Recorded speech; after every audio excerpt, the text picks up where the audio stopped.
আমরা ভক্তি করি পায়ে হাত দিয়ে, পায়ে হাত দিয়ে না, পায়ে হাত দিয়ে না, পায়ে হাত দিয়ে। একজন মানুষের কি খালি পাও আছে, হাঁটু আছে, পেট আছে, মুখ আছে, মাথা আছে, তাহলে অন্য কোন জায়গায় হাত না দিয়ে কেন পায়ে হাত দিয়ে ভক্তি করি? এটার কারণ কি? এটার কারণ কি? দেখবেন অনেক বাবারা মায়েরা কীর্তনে আসিয়া একজন আরেকজনকে কুলাকুলি করে আবার দেখবে সরলে হাত দেয়। হাত দেয় না বাবা? কেন হাত দেয়? আর হাত দিলে কি হবে?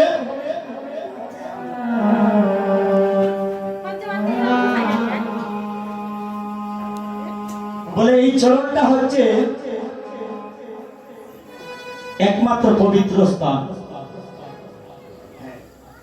এই চরণটা হচ্ছে একমাত্র পবিত্র স্থান।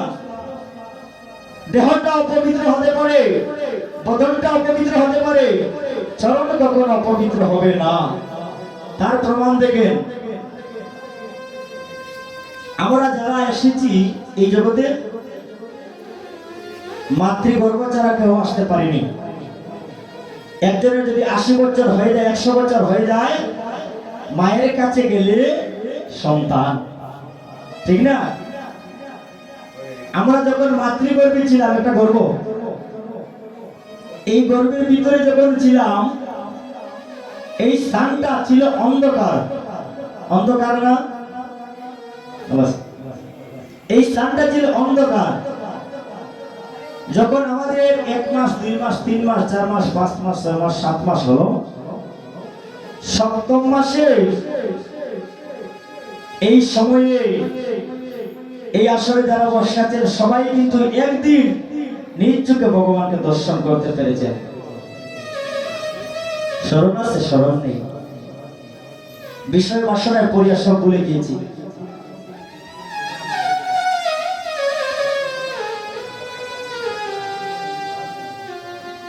একদিন সবাই নিজ চোখে ভগবানকে দর্শন করেছিলাম।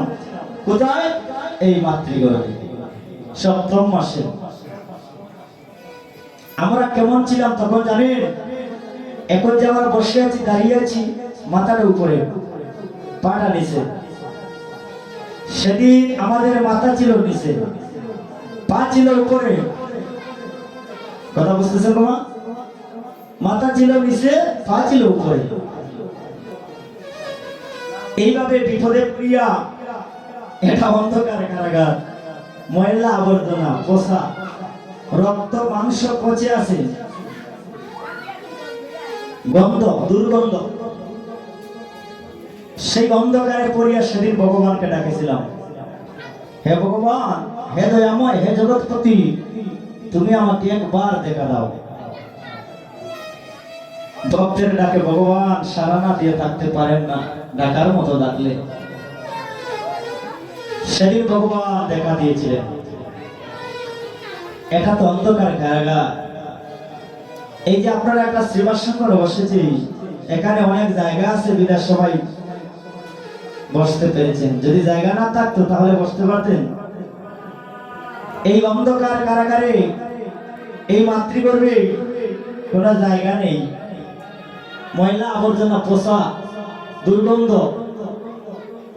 তাহলে ভগবান যে দেখা দিলেন, এখানে যে প্রবেশ করলেন, ভগবান কোথায় ছিলেন? একজন আরেকজনের সঙ্গে তো কথা বলতে জায়গার প্রয়োজন হয়, দাঁড়ানোর প্রয়োজন হয়, নয়তো বসার প্রয়োজন হয়। কিভাবে কথা বললেন ভগবান? ভগবান গর্ভসিদ্ধ কারাগারে প্রবেশ করে, এই যে আমি পূর্বে বলেছি, আমাদের মাথা ছিল নিচে, পা ছিল উপরে। সেদিন আমাদের পায়ের উপর বসেছিলেন ভগবান। হরি বল, হরি বল, হরি বল, হরি বল। সেদিন পায়ের উপর, এই দুটি চরণের উপর বসেছিলেন। তিনি মনে মনে ভাবলেন, নিচে তো ময়লা আবর্জনা, কোথায় বসবো? তাহলে যে ভক্ত আমাকে ডেকে আনলো, আমি তার পাটা পবিত্র, উপর দিকে আছে, ময়লা আবর্জনা লাগলো না পায়ের মধ্যে, তাহলে আমি এই পবিত্র স্থান চরণে আমি বসি। চরণে বসিয়া সেদিন আমাদের সঙ্গে কথা হয়েছিল। বলে, কেন ডেকেছ আমাকে? বলে, প্রভু কথা আছে। বলে, কি কথা? বলে অন্ধকার কারাগার থেকে আমি যাব না। বলে কেন? বলে ভগবান আমি তোমার সঙ্গ ছাড়তে চাই না। এই অন্ধকার কারাগারে আজ তোমার সঙ্গ লাভ করেছি, আজ নিজ চোখে তোমাকে দর্শন করতে পারলাম। এখান থেকে চলে যাওয়ার পর যদি তোমাকে আর দেখতে পাই না, দেখতে পারি না, তখন ভগবান বলেছেন, হে ভক্ত, হে নরাধম, তুমি যদি এই গর্ভ থেকে ভূমিষ্ঠ না হও, তোমার মা মারা যাবে, তোমার মা মরণের পথকে তুমি হয়ে যাবে। তখন বলেছিলেন, হে প্রভু দয়াময়, ঠিক আছে, আমি অন্ধকার কারাগার থেকে ধরাধামে ভূমিষ্ঠ হব, তুমি কৃপা করো। ভগবান কৃপা না করে অন্ধকার কারাগার থেকে এই ধরাধামে আলো বাতাস কেহ দেখতে পারবে না।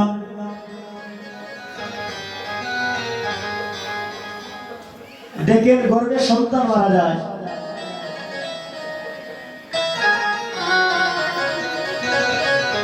গর্ভে যদি কেহ মারা যায়, ধরাধামের আলো বাতাস কি পাইল গো? আলো বাতাস তো দেখতে পারলো না। ভগবানের কৃপা লাগবে। তাহলে প্রভু কৃপা করো, কৃপা করে আমাকে ভূমিষ্ঠ করে দাও। তখন আমি ভূমিষ্ঠ হয়েছিলাম। কিন্তু প্রভু বলেছিলেন, হে বৎস, তুমি যে ধরাধামে যাবে, ভগবান জানেন এই ধরাধামটা হচ্ছে মায়াময় জগৎ, সেখানে গেলে আমাকে ভুলে যাবে। কথা দিয়ে যাও, সেখানে গিয়ে আমার জন্য কি করবে? বলে প্রভু, সেখানে গিয়ে যদি আমি কোনো কিছু সেবা করি, আগে তোমাকে দিয়ে সেবা করব। আমার বদন দিয়ে তোমার গুণগান করব, হাত দিয়ে কৃষ্ণ নামে করতালি করব। কিন্তু যেদিন মাতৃগর্ভ কারাগার থেকে ভূমিষ্ঠ হলাম, ওই মায়াজালে পড়ে ভালোবাসায় আবদ্ধ হয়ে সব দিয়ে দিয়ে ভুলে গেলাম।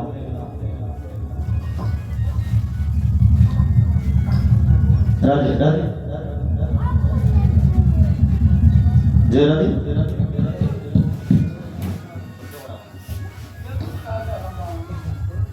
রাধে রাধে, সব ভুলে গেলাম।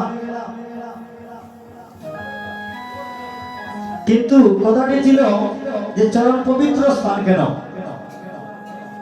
সেদিন যে গর্ভসিন্ধু কারাগারে ভগবান মনে মনে ভাবলেন যে ভিতরে সব ময়লা আবর্জনা, পচা রক্ত মাংস, বসার স্থান নেই, একমাত্র একটা স্থান আছে পবিত্র। যেই স্থানে কোনো ময়লা আবর্জনা পচা কিছু লাগলো না। পাটা যদি উপরে থাকে তাহলে ময়লা আবর্জনা লাগবে।